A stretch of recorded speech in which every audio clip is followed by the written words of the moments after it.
Happy birthday to you. Happy birthday to you.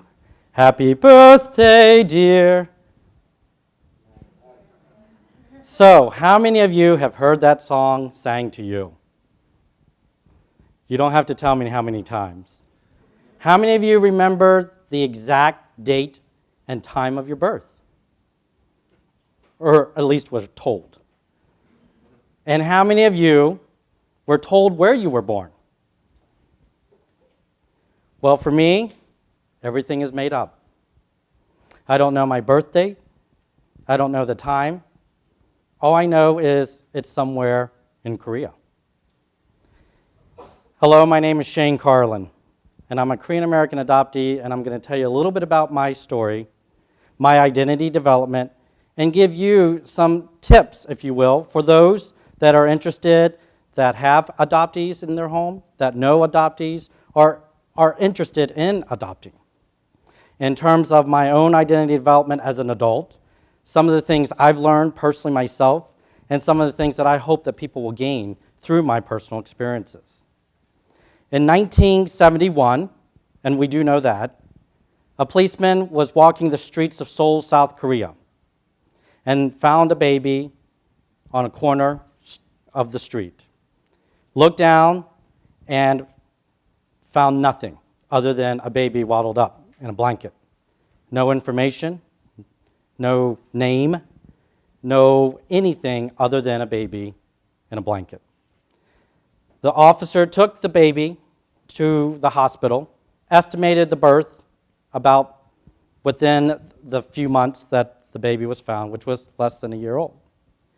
And then took me, that being me, to the orphanage. During those times in the orphanage, I spent there for 5 years in Seoul, South Korea. And I was going in that experience in terms of things that I never dreamed that I would experience today. And one of the things during that experience was of how I was in a room about this size, or one could argue a classroom size. That's where I ate, that's where we slept, and that's where we played, the same place. Imagine all of us where we now today have kitchens, bathrooms, living rooms, DVDs, or whatever today's technology of watching video and other things like that. But that's not what we had in the orphanage. In fact, I had the exciting cabbage soup morning, day, and night. That was my meal. Then in 1976, a wonderful family in northern Kentucky wanted to have another child but could not. And so they adopted me. I was very fortunate to be able to come over to the United States and live in a place called northern Kentucky. The only Asian that I saw as I was growing up was the one in the mirror. So as you can imagine, on top of that, I was also living on a farm. So there weren't many neighbors nearby, and that was my experience. But as you see me today, I feel pretty, well, I've got some weight here. So, meaning that I'm not starving now. And that was the experience that I was going through. But, on my own personal, whether I like to say that I'm sometimes my own psychologist, whether it's conscious or unconscious, every time I go to a buffet, I'm like, oh my God, I got to get this, get this, get this, get that. That's why I want to invent a triple-decker plate. Wouldn't that be cool as you're going through a buffet line? And so another reason why all of us are feeling very good and very large, like myself. But the problem is this, is that I'm going through this, but not knowing sometimes that, Shane, it's really okay. You're going to get food the next day. But that was kind of part of my experience growing up. In fact, my parents even told a story one time when I was younger. We, of course, had dogs that whatever item that we had that night, we'd put the scraps in and put the dog food. This is right when I had gotten here, and put it on the floor, and Mom would put the scraps in. But one of the things that they said I did was actually start eating the dog food because I was so malnourished and so hungry. So I say that also to stop and think about every time we eat. Every time we think about, ugh, I don't want to eat there, that sucks. Or those times where I'm like, ugh, I don't want this, or I'm so full, and we take more than we need. and we waste it, and how many times. And sometimes we think, oh, that's just a thing overseas. That's just somewhere else that people are starving. But it's not true. It may be someone that you know, and maybe someone you didn't know, but you do know them. So as I was growing up in northern Kentucky, one of the things that I was always telling people is, they were like, what's your name? Shane Carlin. Ooh, that sounds very Irish. Yes, don't I look Irish? And so it was very cool to be able to say, hi, I'm Shane Carlin, I'm Irish.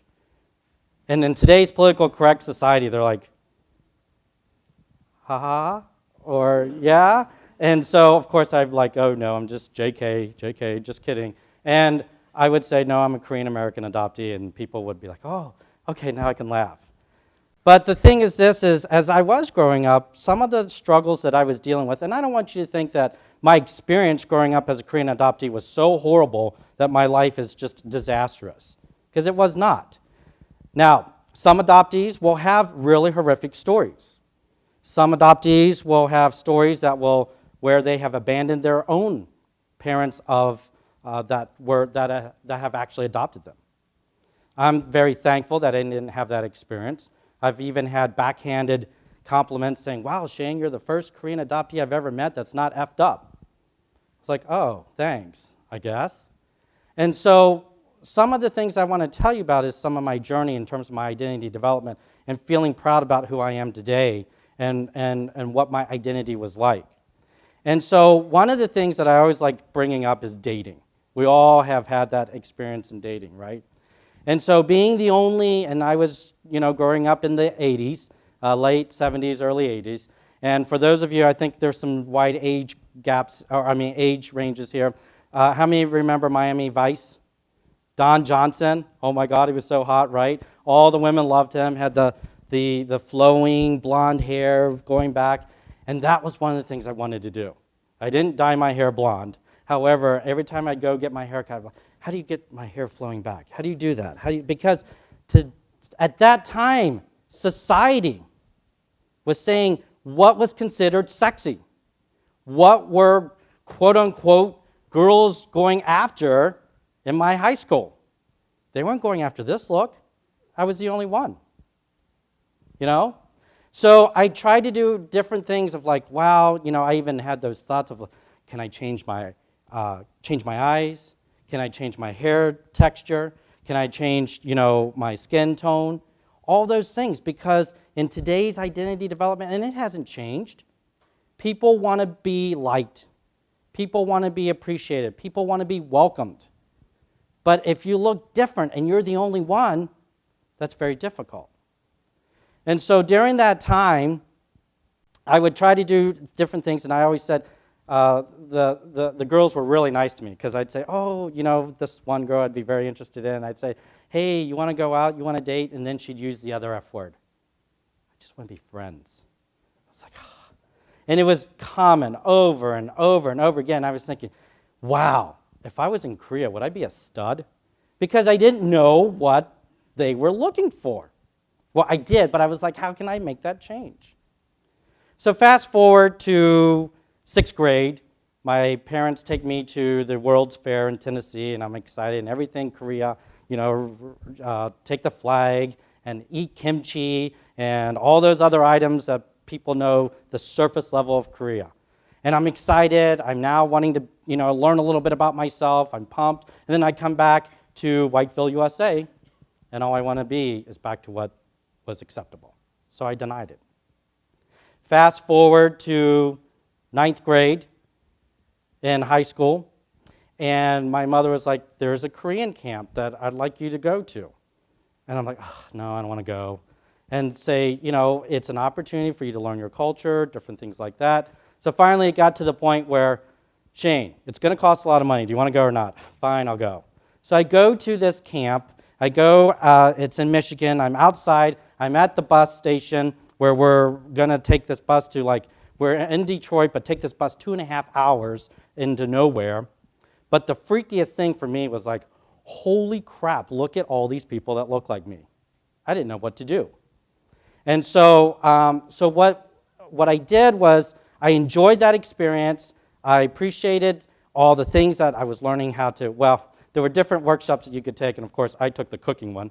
And so it was about, how to make kimchi, how to make Korean food, learn how to write. That was so spectacular for me. I thoroughly enjoyed that. And then, so that was a week long. So I wanted to go to Michigan State. I wanted to go to Michigan, one of those schools, because that's where our counselors were from. And then it got to the point, well, no, it's too costly. Probably should go in-state. So then I kind of reverted back into, okay, I'm going back to Whiteville, USA. And I'm kind of just not remembering what my identity really is. So then, throughout that experience, I go through college, kind of enjoy myself, still not really knowing who I really am, and still not celebrating who I am. But then when I went to graduate school, there was, my program was about learning about yourself to nauseam. And one of the things was the eureka of all eurekas for me. I remember when we were talking about identity development of college students, we had to also use this on ourselves. So what I did was I was talking about my own identity development. I was talking about my past experiences, and someone said, Shane, when they don't see you with your parents, they only see you as Asian. And that's when it hit me. I was like, oh my God, I got to really start learning about who I am and what I'm about and try to understand that and empathize with that. And so that was when I wanted to just do everything Asian. I mean, it was like, oh my, it was just this new eureka. I advised the Asian American Association on campus. I wanted to eat every Korean, Chinese, every type of food you could think of. I wanted to, see if I could compare with other Asians and Asian Americans on a regular basis. And that's when my identity development helped me out. And from then on, when I moved to Chicago in 1999, I went on ahead and joined a Korean American church. I went to Korean American events. I joined NAP, the National Association of Asian American Professionals. I joined all these things.